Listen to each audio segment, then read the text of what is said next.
ये आकाशवाणी है। प्रस्तुत है कार्यक्रम न्यू इंडिया समाचार।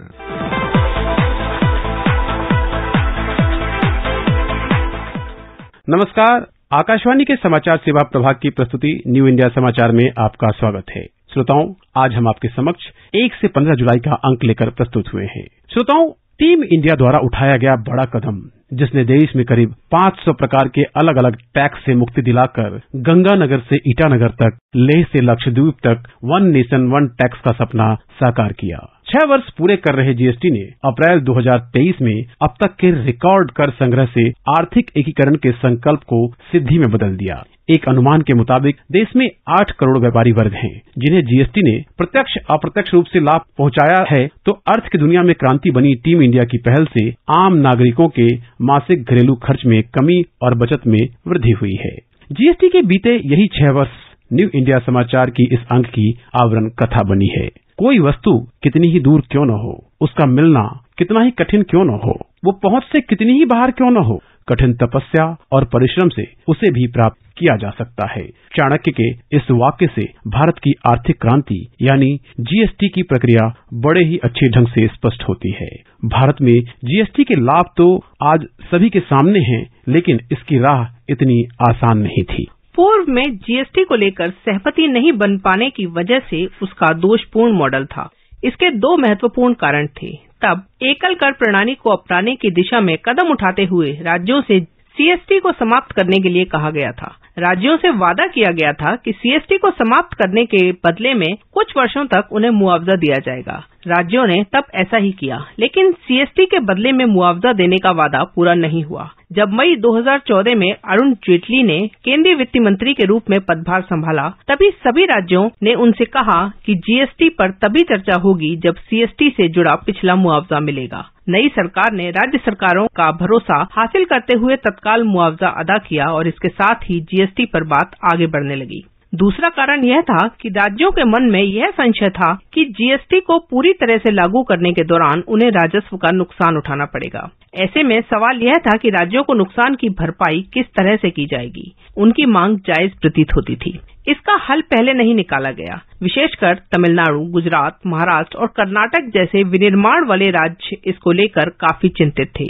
उन्होंने स्पष्ट कहा कि मुआवजा नहीं तो जीएसटी नहीं। ऐसे में 2014 के बाद नई केंद्र सरकार ने जीएसटी परिषद में विचार विमर्श करने के बाद राज्यों को कुछ भी नुकसान होने पर प्रथम 5 वर्षों तक राजस्व में 14% की वृद्धि करने पर सहमति दे दी। राज्यों ने इस प्रस्ताव को स्वीकार कर लिया और इस तरह जीएसटी लागू करने के लिए राज्यों का भरोसा जीतने में सफल हो गए। आम सहमति सुनिश्चित करने के लिए संविधान संशोधन विधेयक पारित किया ताकि सर्वसम्मति से जीएसटी को लागू किया जा सके। जीएसटी से जुड़े सभी विधेयक सर्वसम्मति से पारित हो गए। जीएसटी परिषद के समक्ष संबंधित नियम कायदे पेश किए गए, उन्हें सर्वसम्मति से मंजूरी दी गई। देश में जीएसटी लागू होने का सफर बहुत लंबा रहा है। वर्ष 2000 में हुई जीएसटी की शुरुआत को 2017 में मुकाम मिला। भारत में एक राष्ट्र एक कर की व्यवस्था का पहला विचार वर्ष 2000 में आया था। तब केंद्र में अटल बिहारी वाजपेयी की सरकार थी। एक अधिकार प्राप्त समिति गठित की गई, लेकिन कुछ कारणों से यह आगे नहीं बढ़ पाया। बाद में 2006-07 के आम बजट में जीएसटी का जिक्र तत्कालीन केंद्रीय वित्त मंत्री ने किया। 2007 में जीएसटी की दिशा में कदम बढ़ाते हुए राज्यों के वित्त मंत्रियों की संयुक्त समिति का गठन भी किया गया। 2007-08 के बजट भाषण में 1 अप्रैल 2010 से पूरे भारत में जीएसटी लागू करने की बात कही गई, लेकिन राज्यों के बीच टैक्स सिस्टम को लेकर पूरी तरह से सहमति नहीं बन पाई। इसके बाद फिर पूर्ण सहमति न बन पाने की वजह से कोई अंतिम फैसला नहीं हो पाया।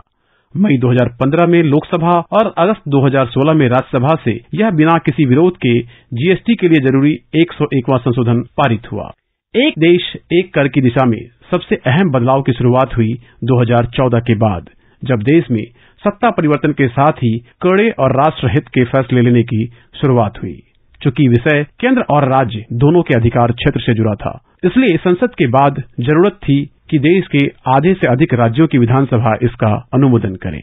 25 अगस्त 2016 को सबसे पहले असम विधानसभा ने इसे अनुमोदित किया। जीएसटी लागू करने के लिए केंद्र सरकार ने संविधान संशोधन विधेयक पेश कर अनुच्छेद 246, 248 और 268 में संशोधन करने की प्रतिबद्धता दिखाई। सितंबर 2016 में जीएसटी काउंसिल की पहली बैठक हुई। मार्च 2017 में जीएसटी काउंसिल ने CGST, SGST, UTGST और कंपेंसेशन सेस एक्ट की सिफारिश की। जून 2017 में जम्मू कश्मीर को छोड़कर बाकी सभी राज्यों ने SGST एक्ट को मंजूरी दी। 8 जुलाई 2017 को जम्मू कश्मीर ने SGST एक्ट पास किया। अंततः 1 जुलाई 2017 को GST यानी one nation one tax one market launch किया गया।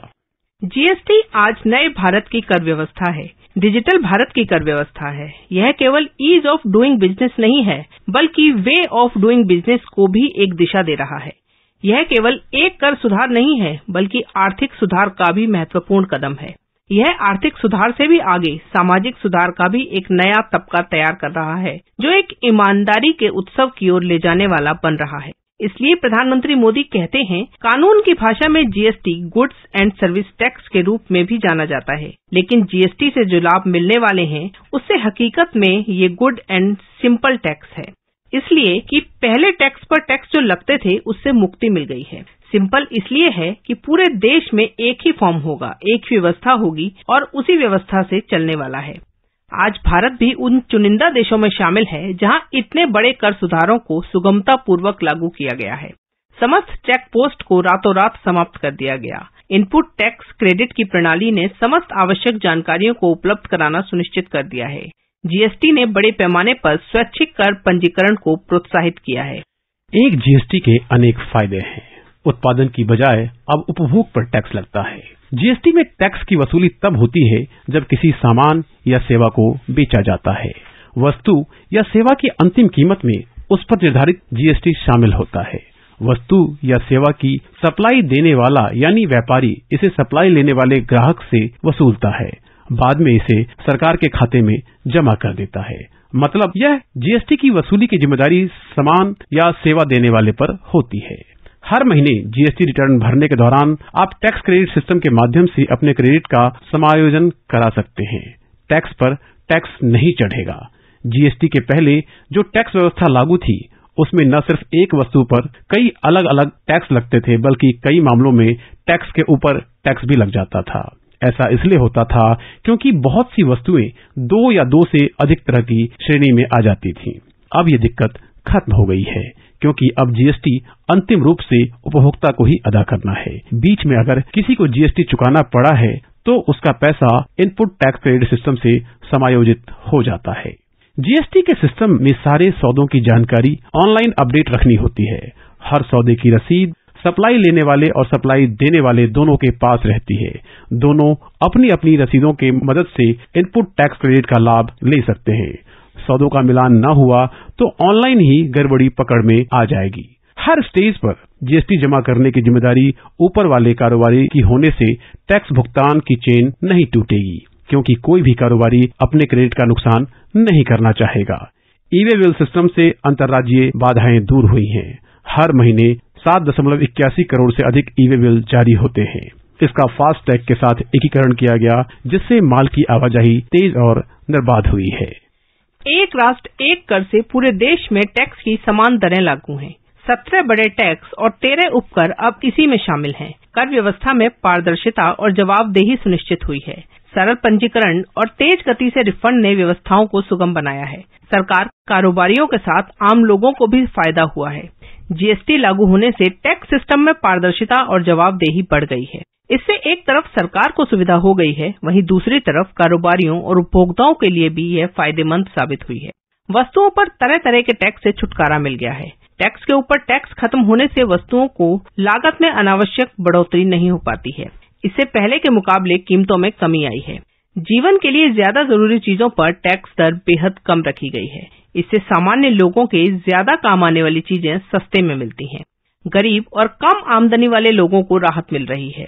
कारोबार का ज्यादा से ज्यादा हिस्सा GST के दायरे में आ जाने से सरकार की आमदनी बढ़ी है। इस बढ़ी हुई आमदनी को शिक्षा, स्वास्थ्य, परिवहन जैसी आम लोगों की सुविधाओं में सुधार के लिए इस्तेमाल किया जा रहा है।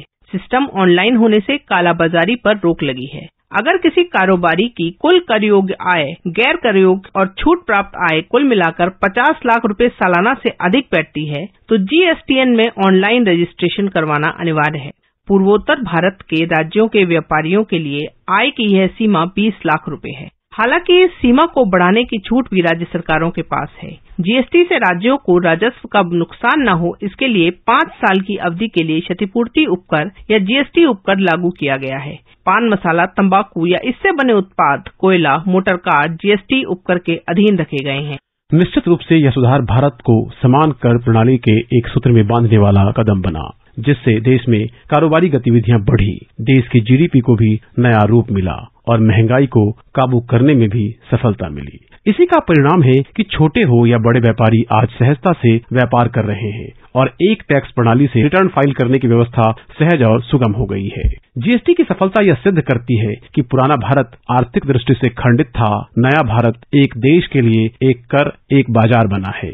एक ऐसा भारत बना है जहां केंद्र और राज्य साझी समृद्धि के समान लक्ष्य के लिए एक साथ सहयोगी और सद्भावपूर्ण भाव से काम कर रहे हैं और नया भारत नई नियति लिख रहा है। जीएसटी ने किस तरह से आर्थिक एकीकरण किया है, उस बारे में प्रधानमंत्री मोदी ने इसकी शुरुआत के समय संसद के केंद्रीय कक्ष में जो कहा था, आइए सुनते हैं। चाणक्य ने कहा था, यद्दुरम यद्दुराद्यम यच्च दुरे व्यवस्थितम तत्सर्वम तपसा साध्यम तपो ही दुर्ति क्रमम। चाणक्य के इस वाक्य ने हमारी इस पूरी जीएसटी प्रक्रिया को बड़े अच्छे ढंग से कहा है। कोई वस्तु कितनी ही दूर क्यों न हो, उसका मिलना कितना ही कठिन क्यों न हो, वो पहुंच से कितनी ही बाहर क्यों न हो, कठिन तपस्या और परिश्रम से उसे भी प्राप्त किया जा सकता है और ये आज हुआ है। हम कल्पना करें कि देश आजाद हुआ, 500 से ज्यादा रियासतें थी। अगर सरदार वल्लभ भाई पटेल ने इन रियासतों को मिलाकर के देश को एक न किया होता, देश का एकीकरण न किया होता, तो भारत का राजनीतिक मानचित्र कैसा होता, कैसा बिखराव होता। आजादी होती, लेकिन देश का वो मानचित्र कैसा होता।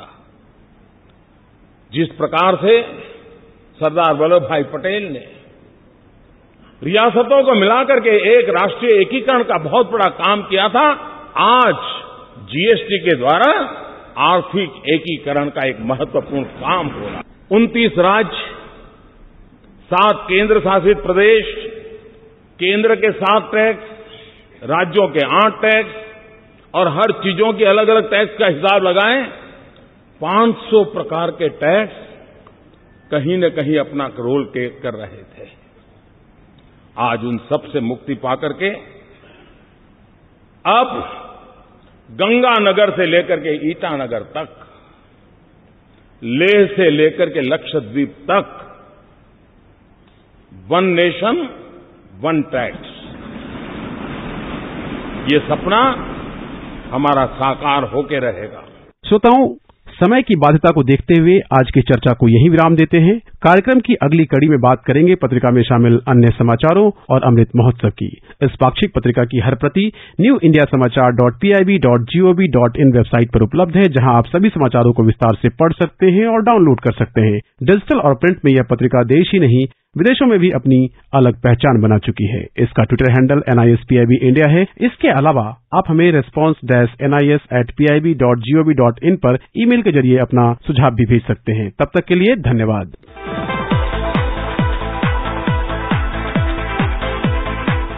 अभी आप सुन रहे थे कार्यक्रम न्यू इंडिया समाचार, जिसे प्रस्तुत कर रहे थे संतोष कुमार और नलिनी शर्मा। ये कार्यक्रम आकाशवाणी के समाचार सेवा प्रभाग द्वारा प्रस्तुत किया गया। इसे आप हमारे mobile app news on AIR और YouTube channel news on AIR official पर भी सुन सकते हैं।